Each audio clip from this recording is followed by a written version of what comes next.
दोस्तों आज के इस वीडियो में हम लोग डिस्कस करने वाले हैं रेडीमेड एलएमएस यानी कि readymade learning management system education applications के ऊपर, जो कि रेडीमेड आपको ऑफर्स करते हैं। ऐसे बहुत सारी डेवलपमेंट कंपनीज हैं जो आपको रेडीमेड एजुकेशन एप्लीकेशन ऑफर्स करती हैं, जिसमें आपका प्राइस बहुत कम लगता है, यानी कि आपका डेवलपमेंट कॉस्ट जो होता है वो बहुत कम लगता है। लेकिन क्या वो एक्चुअल में आपको डेवलप करना चाहिए, उसके क्या क्या डिसएडवांटेजेस है, इसके ऊपर आज हम लोग डिस्कस करेंगे। बहुत सारे डिसएडवांटेजेस हैं एक्चुअल में, आपको बताऊंगा आज वीडियो में। और मैं सिर्फ वीडियो में एजुकेशन ऐप इसके ऊपर डिस्कस नहीं करने वाला हूं, मैं आपको बताऊंगा रेडीमेड एप्लीकेशंस जो रहते हैं ना, उनका लेने के बहुत सारे नुकसान होते हैं। जो टेम्पलेट्स हैं मार्केट में या ऐसी डेवलपमेंट कंपनी जो आपको रेडीमेड सॉल्यूशंस प्रोवाइड करती है जस्ट बिकॉज कि आपका कम बजट है। इसके लिए मैंने ऐसे बहुत सारे यूट्यूबर्स को देखा है, ज्यादातर मैंने ये यूट्यूबर्स को देखा है। वो लोग क्या करते हैं, क्योंकि वो कुछ सिखा रहे होते हैं यूट्यूब पे, तो वो लोग रेडीमेड सॉल्यूशन फाइंड करते हैं कि भाई मेरा कम बजट में एक एप्लीकेशन रेडी होकर प्ले स्टोर पे आ जाए और मैं वहां पे मेरे कोर्सेज वगैरह सेल करना स्टार्ट कर दूं। इसके लिए उनको बहुत सारे ऐसे वेंडर्स भी मिल जाते हैं जो उनको रेडीमेड सॉल्यूशन प्रोवाइड करते हैं, मतलब एक बना बनाया टेम्पलेट्स रहता है उनके पास, वो उनको बना के दे देते हैं। पॉसिबिलिटी है वो कम कॉस्ट में होगा या फिर मंथली चार्जेस होंगे जो कि 2000 से 5000 या 10,000 के आसपास होगा। ठीक है, ये पॉसिबिलिटी है। अब यहां पे सबसे बड़ा डिसएडवांटेज पता है क्या, यहां पे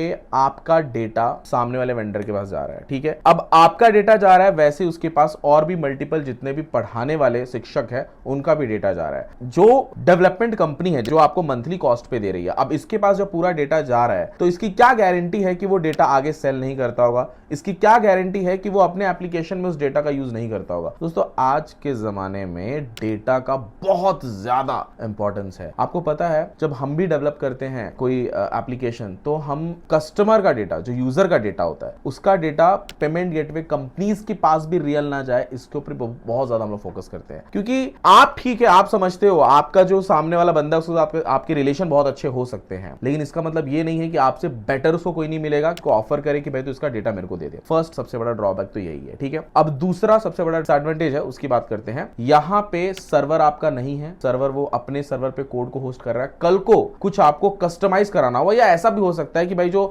डेवलपमेंट कंपनी आपको सर्विस प्रोवाइड कर रही है, कल को उसके साथ आपके रिलेशन खराब हो जाए, उस कंडीशन में आपको वो सोर्स को प्रोवाइड नहीं करेगा। अच्छा खासा मेहनत करके आपने अपने एप्लीकेशन को बड़ा किया और वो वहीं पे ठप हो जाता है। ठीक है, क्योंकि आपके रिलेशंस कहीं ना कहीं, अब देखो क्या होता है, एक डेवलपमेंट कंपनी है, पॉसिबिलिटी है इसके पास आपके जैसे 100 कस्टमर्स होंगे, सभी 100 कस्टमर को at the same time service देना पॉसिबल नहीं होता है। ठीक है, तो वहां पे जब रिलेशन खराब होते हैं तो आपको एक अच्छा डेवलपर चाहिए, पर आप ये भी चाहते हो कि मेरा जो करंट एप्लीकेशन चल रहा है इसके यूजर कहीं ना जाए, तो क्या करोगे आप? आपके पास सोर्स कोड तो है नहीं, क्योंकि सोर्स कोड तो आपने उसके सर्वर पे होस्ट करके रखा है, तो ये गलती कभी नहीं करना है। तीसरा, सोर्स कोड जो है वो आपके स्ट्रक्चर के हिसाब से नहीं बनता है, उसमें लिमिटेड चीजें ही रहती हैं। अब देखो जब आप कस्टमाइज ऐप बनाते हो तो वहां पे क्या होता है कि वहां पे आप अपने हिसाब से फीचर्स डिसाइड कर सकते हो कि भाई मेरे को यहां पे ऐसा फीचर चाहिए, मेरे को ऐसा यूआई चाहिए, मेरे को इसमें यूजर्स है उनका ये मेरे को कंट्रोल चाहिए। बहुत सारी चीजें आप कस्टमाइज कर सकते हो। रेडीमेड एप्लीकेशन में कम बजट में या फिर मंथली कॉस्ट पे क्या होता है, उनका बना बनाया सोल्यूशन आपको मिल जाता है, बना बनाया प्रोडक्ट आपको मिल जाता है। उसमें लिमिटेड चीजें ही होती है, जो उन्होंने बनाया वही आपको, मतलब क्योंकि आपका बजट कम है, पॉसिबिलिटी आपका बजट ज्यादा होगा पर आप मार्केट में ट्रायल कर रहे हो,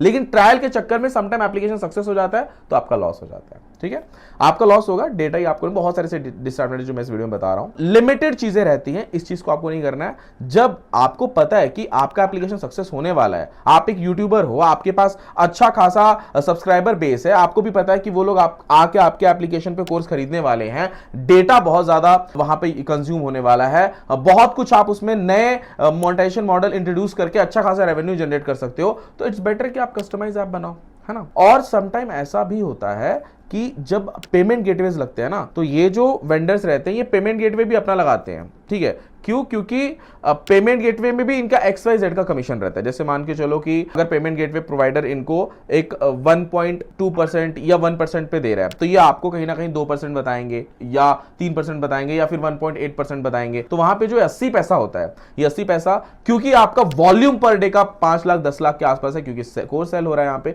तो वो 80 पैसा मैटर करता है। वो 80 पैसा एक दिन का 80,000 रुपए बन जाता है। समझो मेरी बात को, बहुत सारी चीजें होती है। मैं ये जो 80,000 बोला सिर्फ एक वेंडर की बात बात नहीं की मैंने, अगर ज्यादा वेंडर्स है तो ये ज्यादा प्रॉफिट ये वेंडर के पास चला जाता है। अब क्योंकि प्रोडक्ट एक ही बार बना हुआ है और पुराने कोड पे बार बार चीजें हो रही हैं, तो यहां से मान के चलो किसी एक के एप्लीकेशन में बग आए तो पॉसिबिलिटी है कि बहुत सारे जो अदर एप्लीकेशंस बने हैं उनके भी इसमें बग्स आ सकते हैं। तो इट्स बेटर कि आपका सर्वर अलग होना चाहिए, गेट रेपो अलग होना चाहिए और आपका कोड आपके पास होना चाहिए, गेटवे आपका खुद का लगा होना चाहिए, कंसोल अकाउंट भी आपका खुद का होना चाहिए। वरना अगर कंसोल अकाउंट भी डेवलपर का है उस पर अगर आपने डाल के रखा हुआ है तो पॉसिबिलिटी ये भी है कि अगर किसी एक के एप्लीकेशन में वायलेशन हुआ तो आपका एप्लीकेशन भी अच्छा खासा जिसका डाउनलोड हो चुका है मोर देन 1,50,000 के आसपास, उसका भी प्ले स्टोर से हट सकता है। ठीक है, एक की गलती की वजह से मतलब आपका भी प्ले स्टोर से एप्लीकेशन हट जाएगा। और नए कंसोल पे डालने में तो क्या ही मेहनत लगता है, वो सबको पता है कि क्या क्या पॉलिसीज अभी चेंज हुई हैं। तो मैं आपको रिकमेंड करूंगा कि जब आपको पता है कि आपके सब्सक्रिप्शन बेस अच्छा, प्रमोशन पे आप अच्छा पैसा लगाने वाले हो, प्रमोशन करने वाले हो, तो इट्स बेटर कि आप अपना खुद का कस्टमाइज ऐप बनाओ, रेडीमेड सॉल्यूशन की तरफ मत भागो। अगर आपको मेरा ये वीडियो पसंद आया तो इस वीडियो को लाइक जरूर करना। हाँ वेट, अगर आप ऐप से रिलेटेड कुछ कंसल्टेशन लेना चाहते हो तो नीचे लिंक दिया हुआ, आप डायरेक्टली मुझसे बातचीत कर सकते हो। मेरी टीम से अगर बातचीत करनी है तो नंबर दिया हुआ, कॉन्टैक्ट नंबर, आप कॉल कर सकते हो। थैंक यू दोस्तों, मिलते हैं नेक्स्ट वीडियो में।